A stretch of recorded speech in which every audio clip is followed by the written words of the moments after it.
velkommen til den her guide hos Alphamatics.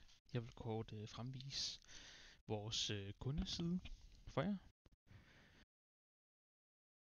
Som det første så får I nyhederne her, hvor man kan både se hvilke nyheder der kommer og hvilke der er den nyeste.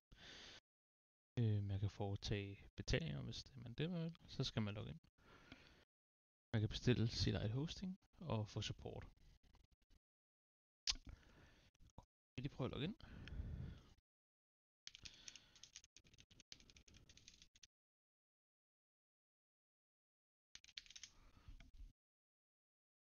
Så kan I se her, at det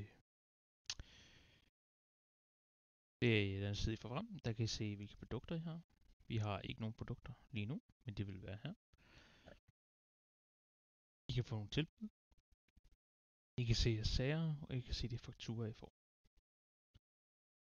Her I kan se de seneste supportsager. Her kan I oprette en supportsag. Og I kan vælge, hvilken af det er, skrive her, og så vedhæfte de filer, I nu endelig har til jeres supportsag. Igen, så kan I se synligt nyt hernede også. Godt. Hvis I går i produkter, så kan I gå ind i på den, der hedder køb et produkt. Der har vi de forskellige server. Vi har Minecraft server, vi har Store serverne, Voice serverne og Rust. Vi formoder nok at lave Discord på et tidspunkt herinde. Men lad os tage Minecraft. Der kan man så bestille i måned og kvartalvis. Man kan tilføje flere RAM. Man kan vælge hvilken slags platform man gerne vil køre på. Og så kan man sige, hvad navnet skal hedde på den server, man gerne vil have.